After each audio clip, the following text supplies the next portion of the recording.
ईद के मौके पर भारतीय जनता पार्टी गरीब मुस्लिम परिवारों के घरों तक खुशियों की सौगात पहुंचा रही है।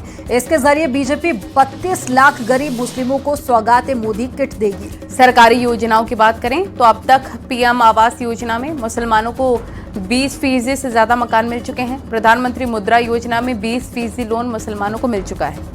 19,099 मुस्लिम शिक्षकों की सरकारी नियुक्ति हुई है, तो वहीं 5 लाख से ज्यादा मुस्लिम छात्रों को उच्च शिक्षा मिली है। 2024 में यूपीएससी पास करने वाले अभ्यर्थियों में 5% मुस्लिम हैं।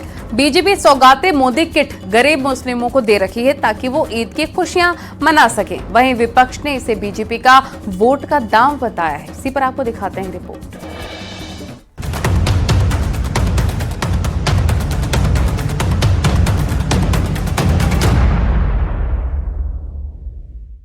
ईद के मौके पर बीजेपी देश भर के गरीब मुसलमानों को बड़ी सौगात देने जा रही है।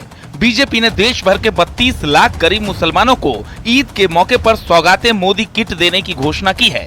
यह अभियान बीजेपी अल्पसंख्यक मोर्चा की तरफ से शुरू किया गया है। मुसलमानों को पीएम का तोहफा, ईद पर सौगाते मोदी। मुस्लिमों पर बीजेपी का बड़ा दाव, ईद के मौके पर सौगाते मोदी अभियान। सौगाते मोदी अभियान की शुरुआत 32 लाख गरीब मुसलमानों को किट, बीजेपी देगी सौगाते मोदी किट। गरीब मुसलमान भी अच्छे से ईद मना सकें, इसलिए बीजेपी उन्हें ईद मनाने के लिए ये किट दे रही है। किसी भी चीज की मुसीबतें नहीं आएगा। आपकी जैसे सोच है, अगर हर एक इंसान के ऐसी हो जाए तो गरीबी खत्म हो जाएगा। जो गरीब है वो तो सोच रहा है कि हम ऐसे आदमी को खड़ा करें जो आगे के लिए हमारा भविष्य बने। तब वो गरीब को सोचेंगे तो हम उनको सोचेंगे।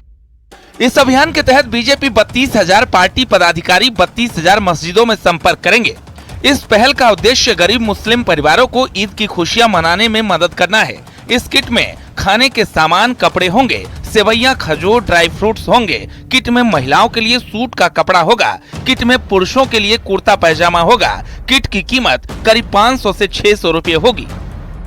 एक किट की शक्ल में सौगात पेश कर रहे हैं और ये लक्ष्य बहुत बड़ा है, जिसके लिए हम भारतीय जनता पार्टी और श्री नरेंद्र मोदी जी के शुक्रगुजार हैं। 32 लाख मुसलमानों की खिदमत में भारत के विश्वास वाले प्रधानमंत्री और भारत के दुनिया में सबसे अजीम संगठन भारतीय जनता पार्टी की तरफ से पेश किया जा रहा है। हम भारतीय जनता पार्टी श्री नरेंद्र मोदी जी के हृदय की गहराइयों से शुक्रगुजार हैं और शुक्रगुजार रहेंगे। बीजेपी के सौगाते मोदी अभियान पर विपक्ष ने सवाल उठाए हैं। कांग्रेस और एसपी का कहना है कि बीजेपी का ये दांव सिर्फ मुस्लिम वोट के लिए है।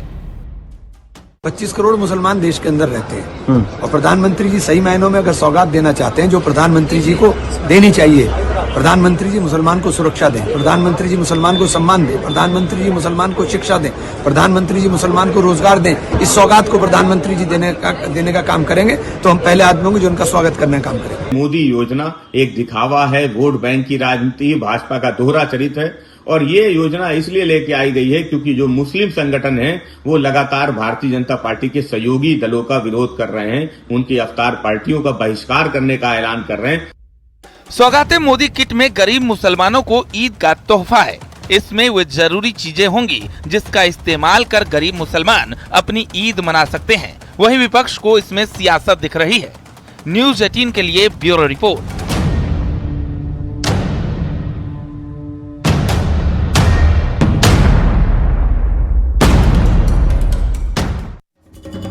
सौगाते मोदी पर अखिलेश यादव का रिएक्शन भी आया है। अखिलेश यादव ने कहा है कि हम तो पहले से ही ऐसे आयोजन करते आए हैं।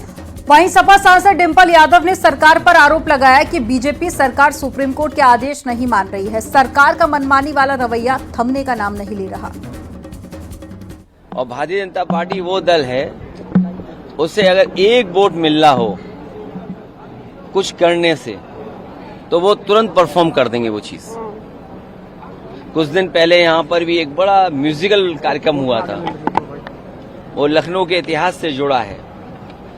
कभी हम लोग भी कराते थे, तब बीजेपी के लोग कुछ और बोलते थे। लगातार सुप्रीम कोर्ट के कहने के बावजूद भी जो सरकारें भाजपा की हैं वो एकदम बेलगाम अपने तरीके से काम कर रही है और कॉन्स्टिट्यूशन को नहीं मानते हुए और सुप्रीम कोर्ट की बात को भी नहीं मानते हुए लगातार धड़ल्ले से अपनी तरह से काम कर रही है। गोरखपुर में सीएम योगी आदित्यनाथ ने सरकार के 8 साल पूरे होने पर एक बार फिर से विपक्ष पर बड़ा हमला बोला। सीएम योगी ने कहा 2017 से पहले यूपी में माफिया राज था, लेकिन आज कानून का राज है। देखिए रिपोर्ट।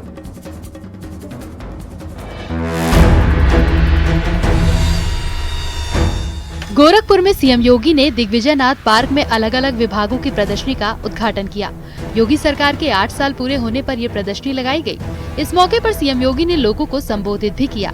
सीएम योगी ने एक बार फिर दोहराया कि 2017 से पहले यूपी की तस्वीर एकदम उलट थी। हर दिन यूपी में दंगे होते थे, हर जिले में माफिया था। पिछली सरकार ने हर जिले में एक माफिया पैदा किया हुआ था, जो वहां पर वसूली करता था, जमीनों पर कब्जा करता था, अवैध खनन करवाता था, पशु तस्करी करवाता था। बेटी और व्यापारी के लिए उनके गुर्गे खतरे बने हुए थे। हमने माफिया को तो समाप्त किया ही, हमने उनके एम की तुलना में हर जिले में 1 डिस्ट्रिक्ट 1 मेडिकल कॉलेज देकर के प्रदेश की जनता के जीवन में व्यापक परिवर्तन लाने का काम किया। सीएम योगी ने कहा कि 2017 से पहले माफिया जमीनों पर कब्जा करते थे, अवैध खनन होता था, प्रदेश में बेटी और व्यापारी सुरक्षित नहीं थे, लेकिन हमारे लिए यूपी पहले था। अब प्रदेश में कानून का राज है।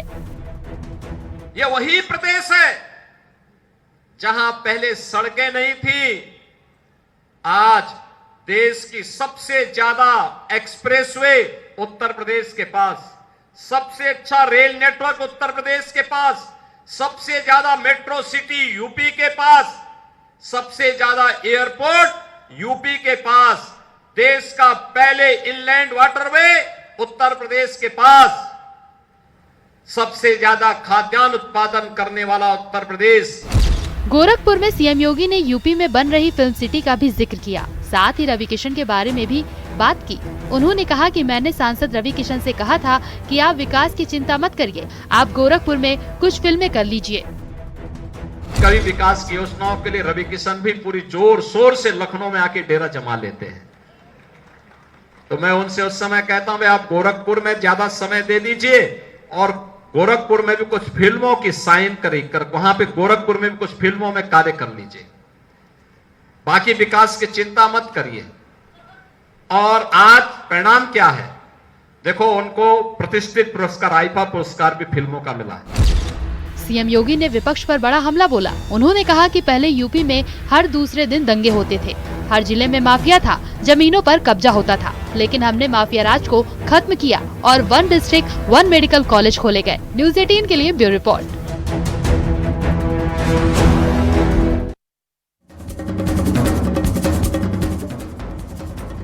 योगी सरकार के 8 साल पूरे होने पर आज प्रदेश भर में कार्यक्रम हुए। सभी जिलों में मंत्रियों की ड्यूटी लगाई गई थी और सभी मंत्रियों और साथी पदाधिकारियों ने अपने निर्धारित जिलों में जाकर पिछले 8 साल की उपलब्धियों की जानकारी दी। जिला स्तर पर कार्यक्रम का आयोजन किया गया। कार्यक्रम में बड़ी संख्या में बीजेपी कार्यकर्ता शामिल हुए। अयोध्या में कृषि मंत्री सूर्य प्रताप शाही ने पिछले 8 साल की उपलब्धियां गिनाई। सीतापुर में मंत्री ओपी राजभर, उन्नाव में सांसद साक्षी महाराज और मथुरा में मंत्री संदीप सिंह, गाजीपुर में मंत्री रविंद्र जायसवाल, ललितपुर में मंत्री दानिश आजाद अंसारी ने सरकार के कामों की जानकारी दी। झांसी में मंत्री बेबी रानी मौर्य, बदायूं में शिक्षा मंत्री गुलाब देवी, अमेठी में मंत्री सतीश चंद्र शर्मा और बुलंदशहर में मंत्री अरुण सक्सेना ने सरकार की उपलब्धियां गिनवाई हैं। आप सबके माध्यम से प्रदेश की 25 करोड़ जनता के जीवन में जो परिवर्तन आया है, जो खुशहाली आई है, जो उनका विकास हुआ है, जो गरीब कल्याण की दिशा में आगे बढ़ने का अवसर मिला है, वो अपने आप में बेमिसाल है। और मुझे पूरा विश्वास है हम 2027 में 2017 दोहराते हुए तीसरी बार यहां सरकार भी बनाएंगे। पहला काम तो प्रदेश में पिछली सरकारों की जो दंगे होते थे उस पर विराम लगा दिया। सपा के गवर्नमेंट में, बसपा गवर्नमेंट, कांग्रेस में दंगे होते थे, कर्फ्यू लगते थे, उस पर विराम लगा दिया, पहली चीज। दूसरा, जो इन सरकारों में सपा, बसपा, कांग्रेस के अपराधी छुट्टा साड़ की तरह घूमते थे, उन पे विराम लगा दिया। कर रहे हैं, सब कुछ बदल चुका है, आमूलचूल परिवर्तन हुआ है, लॉ एंड ऑर्डर नंबर 1 पर है, इंफ्रास्ट्रक्चर नंबर 1 पर है। इन 8 वर्षों में प्रदेश की तस्वीर पूरी तरह से बदल चुकी है। यादव जी पूरी तरह से डिटेल्ड है, उनको जानकारी नहीं, फील्ड में निकल करके देखें। समाजवादी पार्टी ने 2027 की विधानसभा चुनाव की तैयारी शुरू कर दी है। इसके लिए पार्टी ने एक अनोखी रणनीति बनाई। इसमें सभी 403 विधानसभा क्षेत्रों में एक एक साइकिल भेजी जाएगी। ये साइकिलें पार्टी कार्यालय में विशेष रूप से मंगाई गई है। विधानसभा के हिसाब से साइकिलों को भेजकर प्रचार प्रसार में इस्तेमाल किया जाएगा। इसी से जुड़ी एक रिपोर्ट आपको दिखाते हैं।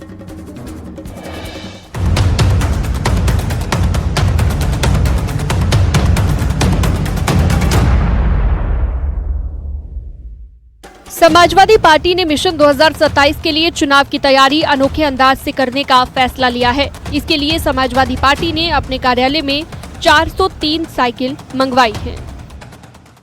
सभी सियासी पार्टियों के लिए अपने सियासी सिंबल काफी इम्पोर्टेंट होते हैं और तमाम सियासी पार्टियां अपने वोटरों को अपनी तरफ करने के लिए नया नया तरीका भी अख्तियार करती हैं।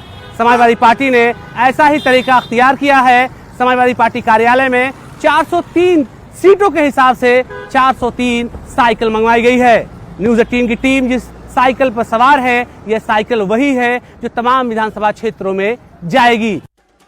सभी विधानसभा क्षेत्र में एक एक साइकिल भिजवाई जा रही है, जिसका मकसद पार्टी के चुनाव चिन्ह का प्रचार मनोवैज्ञानिक तरीके से करने का है। हर विधानसभा में एक साइकिल भेजने की बात हो, ये सिंबॉलिक रूप से जहाँ जहाँ हमारे कार्यकर्ता हैं जिनको आवश्यकता है उनको साइकिल भेजी जाएगी। वो बूथ बूथ पे जा सकें, काम कर सकें। ये समाजवादी पार्टी की 2027 की लड़ाई का एक अंश मात्र है। अभी बहुत सारे ऐसे तर्कस में तीर हैं जो छोड़े जाएंगे। अखिलेश यादव ने सोशल मीडिया प्लेटफॉर्म पर पोस्ट किया है, हम 2027 में स्त्री सम्मान समृद्धि योजना लाएंगे, हर बालिका युवती नारी को सबल बनाएंगे। आदि आबादी को लेकर समाजवादी पार्टी ने पहले ही बड़ी बड़ी घोषणाएं कर दी हैं। एसपी का दावा है कि 2027 में यूपी में उसकी सरकार बनेगी। सभी महिलाओं के खाते में पैसा भेजा जाएगा। महिलाओं को मुफ्त में मोबाइल फोन भी दिया जाएगा। पढ़ने वाली बच्चियों को फ्री में लैपटॉप दिया जाएगा। एसपी लगातार पीजीए का कार्यक्रम चला रही है। ऐसे में एसपी ऑफिस में लाई नई साइकिल के जरिए 2027 के चुनावों की तैयारी को धार देने की कोशिश हो रही है। माना जा रहा है कि आने वाले दिनों में नए नए तरीकों से समाजवादी पार्टी वोटर्स को अपने पाले मिलाने की कोशिश करेगी। मुलायम सिंह यादव की यादें भी साइकिल से जुड़ी हुई है। अखिलेश यादव की बात करें तो वो भी पीडी यात्रा के दौरान कई बार साइकिल यात्रा निकाल चुके हैं। तो कुल मिलाकर के यह साइकिल समाजवादी पार्टी के लिए कितना मुफीद और फायदेमंद होगी ये तो 2027 बताएगी। लेकिन 2027 के चुनाव का आगाज आप मान सकते हैं कि साइकिल के जरिए से हो चुका है। यह साइकिल समाजवादी पार्टी कार्यालय से अब बंटना भी शुरू हो गई है। देखने वाली बात होगी 27 का चुनाव उनके लिए कितना मुफीद और फायदेमंद होगा। कैमरा पर्सन मनोज शाही के साथ अलाउद्दीन, न्यूज़ 18 लखनऊ।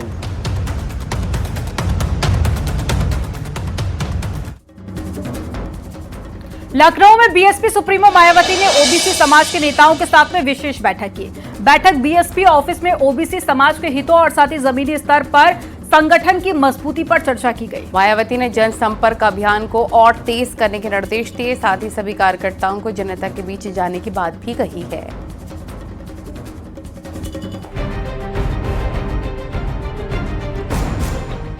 2027 चुनावों की तैयारी में जुटी बहुजन समाज पार्टी में लगातार बैठकों का दौर चल रहा है।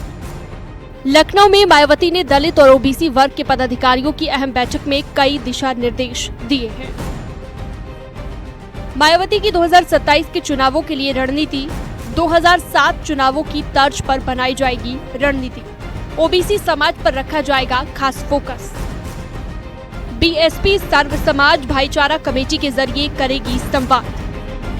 ओबीसी वर्ग की अहम बैठक की है जिसमें उन्होंने फैसला किया है कि 2000 तर्ज की तर्ज पर सभी समाज, चाहे वो ओबीसी हो या फिर अन्य वर्ग हो, उनके भाईचारा कमेटी का गठन किया जाएगा और बूथ स्तर पर बीएसपी के संगठन को मजबूत कर 2027 में बसपा की सरकार बनानी जाएगी। बीएसपी ऑफिस में हुई इस बैठक में काफी संख्या में ओबीसी नेताओं ने हिस्सा लिया। प्रदेश भर में संगठन की मजबूती के साथ आने वाले चुनावों की रणनीति पर चर्चा की गई। जमीनी स्तर पर पार्टी के प्रदर्शन और विचारधारा को लोगों तक पहुंचाने पर चर्चा हुई।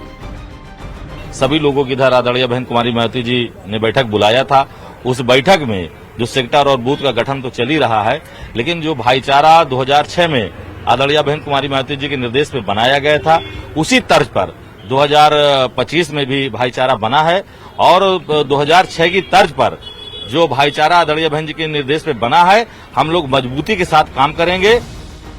मायावती ने जनसंपर्क अभियान को और ज्यादा तेज करने के निर्देश दिए हैं। साथ ही सभी कार्यकर्ताओं को जनता के बीच जाने की बात कही है। मायावती चाहती हैं कि कार्यकर्ता उनकी समस्याओं को जाने और समझे, साथ ही पार्टी की नीतियों को प्रभावी तरीके से लोगों तक पहुंचाया जाए। राजीव सिंह, न्यूज़ 18, लखनऊ। और कांग्रेस नेता डीके शिवकुमार के संविधान बदलने वाले बयान ने सियासी घमासान छेड़ दिया है और एसपी सांसद अवधेश प्रसाद का कहना है कि पार्टी आरक्षण के पक्ष में तो है, लेकिन धर्म के नाम पर आरक्षण के पक्ष में नहीं है। बीजेपी सांसद जगदम्बिका पाल ने जहां इस मुद्दे पर राहुल गांधी को भी घेरा है, तो वहीं बीजेपी सांसद भोला सिंह का कहना है कि विपक्ष अपने फायदे के लिए मुस्लिमों को गुमराह कर रहा है। आपको एक रिपोर्ट दिखाते हैं।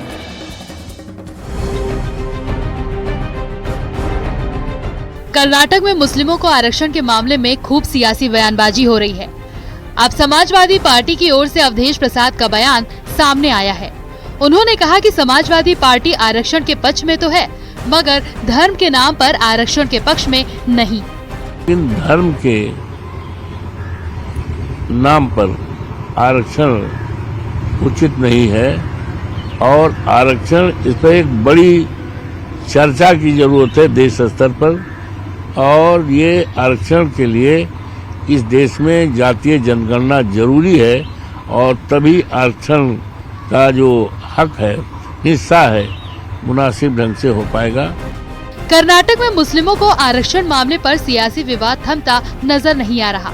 भाजपा सांसद जगदम्बिका पाल ने इस मुद्दे पर राहुल गांधी को भी घेरा। कांग्रेस के deputy chief minister DK Shivakumar ने कहा कि अगर मुसलमानों को आरक्षण देने की जो 4% है, अगर इसमें संविधान आड़े आएगा तो हम संविधान को बदल देंगे। और इस पे राहुल गांधी की आज तक चुप्पी है।